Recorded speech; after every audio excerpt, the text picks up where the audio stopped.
Well, well, boys and girls, looks like we finally got the news that we've been anxiously waiting for over 2 years now.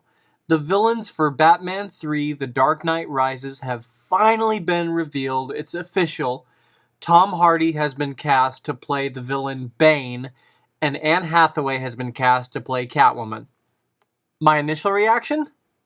I'm all for this. I think this is a great combination of villains to use because you have Bane, who can be reintroduced, who can be recreated in ways that he so desperately deserves to be after that god awful interpretation in Batman and Robin.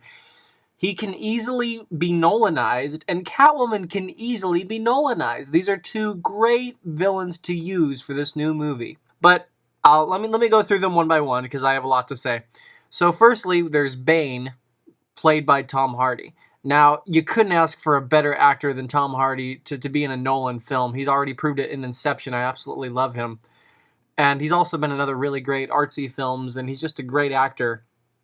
And the character he's playing is Bane. A lot of people were thinking it would be Hugo Strange, but him playing Bane is a very, very interesting idea because this is a character that most people don't understand and that can definitely be put on the map in a big way to a lot of fans. To those of you who don't know much about the character other than what you've seen in Batman and Robin, this is a guy who has the intelligence of Hannibal Lecter and the strength and physique of an Arnold Schwarzenegger type or the Hulk, depending on the interpretation. That's a fascinating character to choose to continue from The Dark Knight. So we'll have deadly intelligence, we'll have psychology, we'll have definitely some action with this character because he's known above all else to be this kick-ass character that's just huge and hulking and can do practically anything he wants. So I can easily see this character working in a fantastic way. With Bane, I'm hoping that we'll get to see more of the rich parts of the character that you get to see in the comic, where he's insanely intelligent. He grew up in prisons his entire life. He was beaten, and so all he does in his spare time is teach himself psychology, history, science, mathematics, anything he can possibly find. In a way, he's like Bruce Wayne. In fact, he mirrors Bruce Wayne in a lot of ways because he has trained himself to mental and physical perfection. A physical perfection, obviously, and then you add the Venom serum, which we may or may not see in this Nolan film, but I could care less. The bottom line is, this is one character that can match wits and match punches with the Batman better than arguably any other villain in Batman's rogues gallery. So I can totally see why they chose Bane for that part of the film. The Dark Knight ended with Batman being thrown out and cast away as this villain, and so it makes sense that a character would be brought in to try to take down Batman, and you have to be someone who's incredibly intelligent, who's incredibly strong, and so it would just make sense to bring in a character like Bane to go after Batman. So probably the Gotham Police Department goes after Batman, or maybe he's working for the League of Shadows and they bring Bane in to take down Batman. And maybe Talia al Ghul is pulling the strings. We don't know. But the opportunities are just endless with this character, and so I'm so excited for Bane and what they're going to do with him. I can't wait to see some screenshots or hear some more news about that. I think that's a great idea. I just cannot wait to finally see Bane be given some intense dialogue, give him some actual critical analysis of what he's doing, why he's doing it, and in a way, this kind of makes up for the fact that Riddler won't be in the film because he'll bring that aspect that I wanted to see in this film to this character. We'll get to see that psychotic, sinister, always have a plan vibe that we got from the Joker, but we'll get it in a different way with Bane, so we'll still have that. It's just so exciting, and I can't wait to see that. But moving on the other side, we have Catwoman, played by Anne Hathaway. Now, I'll admit, I didn't think that Anne Hathaway would get the role. I thought that they would have gone with someone who was had more of a Nolan factor, quote unquote. I honestly thought that Rachel Weisz or Marion Cotillard would get the role for Catwoman, preferably the latter. But Anne Hathaway, I can totally see as Catwoman. A lot of people might rag on her because she's so mainstream and so well known, but you know, she's a fantastic actress. This girl can act, and she's hot, and she would definitely look good in the Catwoman suit. She could probably pull off a fascinating character who plays off of Batman's theatrics in the opposite way. So, again, a great character to use. On one hand, we have the character who is trying to take down Batman physically, emotionally, psychologically in Bane.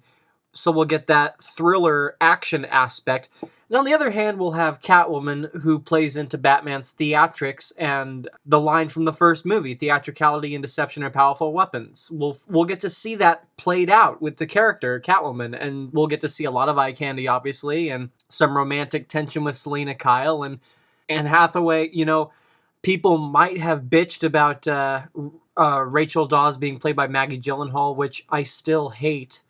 That so many people had a problem with that because she is a fine-looking actress. No one will have a right to bitch about Anne Hathaway in Catwoman spandex. If you have a problem with that, check your manhood at the door, my friend, because this will just be a fun interpretation in more ways than one. It's going to be great. With Catwoman's character, we'll probably see a bit of a hint into Bruce Wayne's love life. We'll get to probably play around with that romantic dynamic that the character is so famous for. We'll get to probably see some really interesting scenes between Batman and Catwoman where, obviously some action there too, but maybe she might not be the villain the whole time. Maybe she could turn vigilante and help Batman in some scenes, do what she feels like. I don't know. There's so many different types of versions you can play this character with. You can do it the Michelle Pfeiffer way from Tim Burton, where she's psychotic and kind of the girl who's been trampled on. And then there's just the straight-up cat burglar that she's so famous for from like the 60s show with Eartha Kitt. There could be a combination of the two. I personally would like to see more of a combination where she's off balance mentally, but you also get to see some of that playful cat burglary that most fans love to see. Again, this is very early speculation. I'm just excited as hell that she's going to be in the movie, because if I didn't get Riddler, I wanted Catwoman, and now we have that. The combination of these two is great, because one, we now have the definitive, quote-unquote, Batman trilogy, because we have the three definitive Batman villains in this Nolan trilogy. We've had the Joker, we've had Two-Face, and now we're going to have Catwoman. Those are Batman's essential villains that mirror different aspects of his character. And, you can argue 4, 5, whatever, but those three are the most popular, the most famous, and the ones that are arguably the most psychologically rich. So I'm so excited that Catwoman's going to be in the movie, and I'm really excited Bane's going to be in the movie, because they'll get to play around with his character in ways that fans have been anxiously wanting to see for years, some of us. So we'll get a combination of a classic Batman character, so people who know nothing about Bane will at least have Catwoman to fall back onto, and people who may be sighing that Catwoman's going to be in the film, they'll get to at least look forward to the fact that Bane is going to be in the movie, and they'll get to see a really interesting take on still a relatively new Batman villain that's only been around since 1992. So you have the old and the new combined in this Nolan final curtain call, and it's just going to be one fantastic show. I cannot wait. I know there's definitely going to be some hate on Anne Hathaway for playing Catwoman, but I got to bring this up. Heath Ledger as the Joker, when he was first cast, there was hate for months and months and months. And then the trailer came out, and suddenly all of that hate turned into love, turned into support. Everyone could not wait for that. I predict the same thing's going to happen with Anne Hathaway. People are going to be bitching about her. People are going to see the first screenshots and say, oh, she looks like a dominatrix, whatever. Then they're going to see the trailer and go, wow, I cannot wait for this. This is cool stuff we're going to get to see. One other thing that might be going through some people's minds, and to be honest, mine too, is the Spider-Man 3 debacle. too many villains, too many characters. These are two different, very different characters who obviously will serve two different parts for the story. They will serve as two different kinds of conflict, with Bane being the more direct action, and Catwoman also being action, but I think more psychological and thematic motivation than Bane will be. But they'll be serving two different parts to the story. In Spider-Man 3, most of those villains were just there for fanfare and just to kick ass, and there was way too much of that. I don't think we'll have that problem with this Nolan film, and if they just stick with these two characters and don't cram, too many other characters into the film, it'll be fine. And remember, this is Chris Nolan we're talking about. This is the godfather of the comic movie genre. This is the guy who can do no wrong. And do I think that he'll botch the last movie? Absolutely not.